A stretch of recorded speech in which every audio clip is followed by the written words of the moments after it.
Lakers. SGA, I call him MVP. But this one was about Luka. We're waiting to see playoff Luka. A little taste of that showed up yesterday. The Lakers could not miss from three. If you watch this game, they were dominant immediately. That was Luka. This was Austin Reeves, and LeBron will get into the act.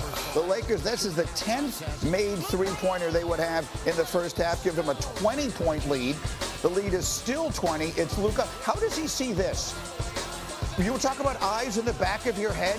How does Luka see that to Gabe Vincent? Their 13th made three of the half. Lakers by 22. We're still in the second quarter. It's Luka again. Lakers make 15 threes in the first half, tied for the most in Laker history. 22-point deficit, the largest OKC had seen all year long. Then here's more from Luka. How does that go in? Lakers up 26 after the three-point play with the free throw. LeBron then turning defense into offense, throwing this one down. LeBron had 19. Luka had 30. Lakers. Statement Sunday, statement win, 126-99.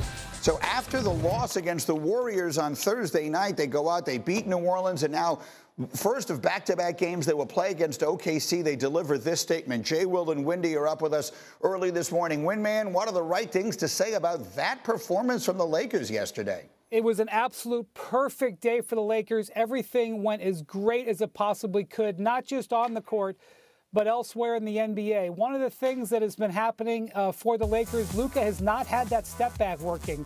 The Thunder put their big men on him.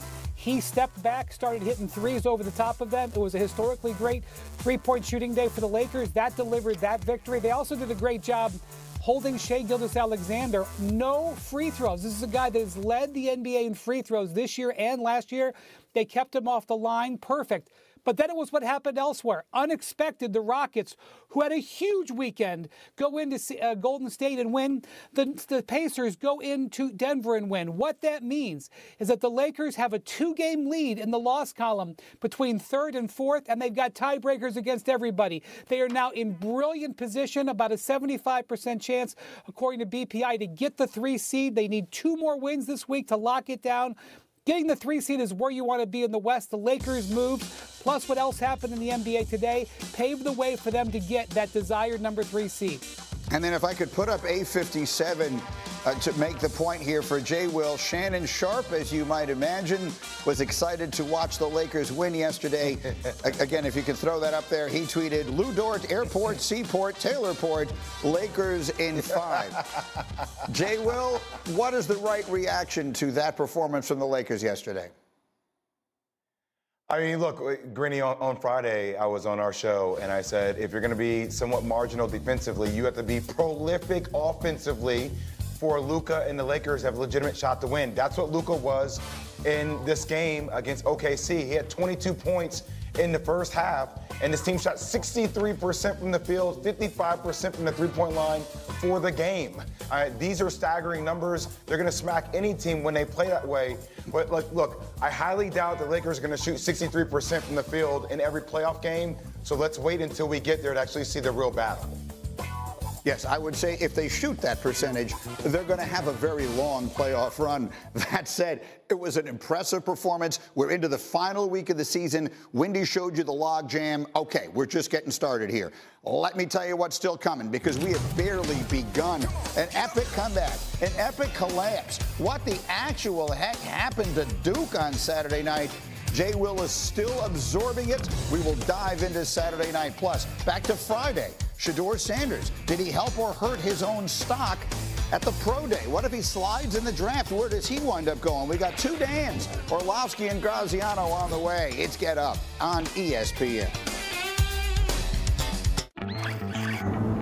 All the marbles. Pick it up in what was a fast-paced and high-level first quarter. Both teams came out red hot. Paige Beckers going strong for UConn. UConn a 5-point lead at the end of the first quarter, and then they stayed hot, and South Carolina did not. Look at Sarah Strong living up to her last name. She's the next great one in the women's game. She would have had 24 points yesterday. AZ Fudd had perhaps as good a game as you'll ever see. She would score 24. UConn a 10-point halftime lead And you wonder, is South Carolina going to hit them with a punch coming out? And they did not. They never were able to stabilize. There's Fudd again getting the jumper to fall, and then it's Paige Beckers, and it's Strong, and it's Fudd in the corner, and it's a 20-point game after 3, and Dawn Staley just had no answers. 8 minutes to go in the fourth. The lead is 26. It's turned into a coronation. Paige Beckers, she would score 17. She finishes her career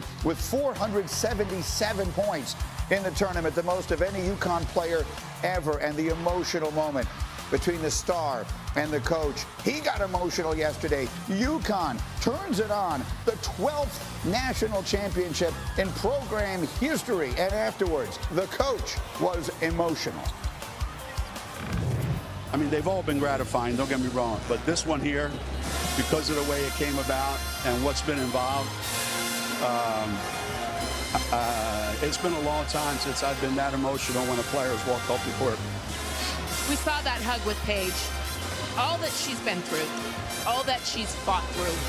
When you're in that hug, Coach, what are you saying to her? I love you. That's all I could say. I love you. He told me he loved me, and I told him I hated him. So, no, I love that. I love that man like more than words can describe, and there's a lot of times I don't. But it's because he's challenging me and making us all better in ways we never even knew we could. What a day it was in every single way. And Andrea and Shanae, of course, they are doing all of the coverage and so outstanding. I mean, it was emotional in so many different ways watching it. Put your feet up, folks. I'm not going to a break for a very long time. We have a lot to say here. Drea, put it into context for us. The little picture of it we saw, the performance was dominant. The big three of UConn all played as well as probably they're capable of playing, and it was a one-sided affair. So let's go to the big picture immediately. How do you put into context what we saw yesterday? It's so hard to put into context, but when you think about a program that is already so legendary continuing to grow in its greatness, like think about Gino Auriemma winning 12 national championships and winning in 4 different decades. The way that this legendary program continues to grow, the way that they dominated the biggest stage and the biggest moment after going through so much adversity, not just this season, but throughout Paige's entire career. It is absolutely incredible what this moment represents for UConn, for basketball, for Paige. It's legendary. And speaking of the emotions, what's crazy is if one person had a reason to not like UConn, it's me. They eliminated me countless times. But when I think about the 12 championship squads that they have, this is the most lovable team because of the adversity that the players have gone through, because of the 9-year drought to get back to the top of the mountaintop. And Paige Beckers, how can you not fall in love with someone who has been the face of the game this year and worn it gracefully to be able to play in this tournament and make history? You listed it, Greeny. Most points by a UConn player in a tournament, 477, dropped 30-piece, 40-piece, 30-piece. But when it mattered the most, it was her superpower that was on full display. She makes her teammates better. Teammates like AZ Fudd, most outstanding player. Teammates like Sarah Strong, a freshman beyond her years. So this UConn squad, everyone loves them. Yeah. I feel like that's the thing too, Greeny. I mean, you're on this show all the time talking about quarterbacks, right? You're always talking about quarterbacks and do they elevate the players around them? That's what Paige Beckers does. When you looked at Paige, even last night, South Carolina did a pretty great job on Paige for a lot of the game. But the way that Paige stayed confident, stayed poised, stayed locked in, it allowed the rest of her teammates to stay calm and be the best version of themselves. Paige Beckers, with her leadership, her presence on the floor completely changes the game. And this is one of the greatest careers in college basketball that we've seen, now crowned a champion. It's absolutely amazing. And after the game, what did every single one of them do? AZ, Sarah, Paige, immediately they want to thank the practice players, the managers, their teammates. They're just lovable is such a great word. Like to win that much and for everyone to still love you, that's legendary in itself. Well, because, I mean, UConn, and I've been covering it since almost the beginning of it, on some level or another, they were always the Goliath. And in this particular case,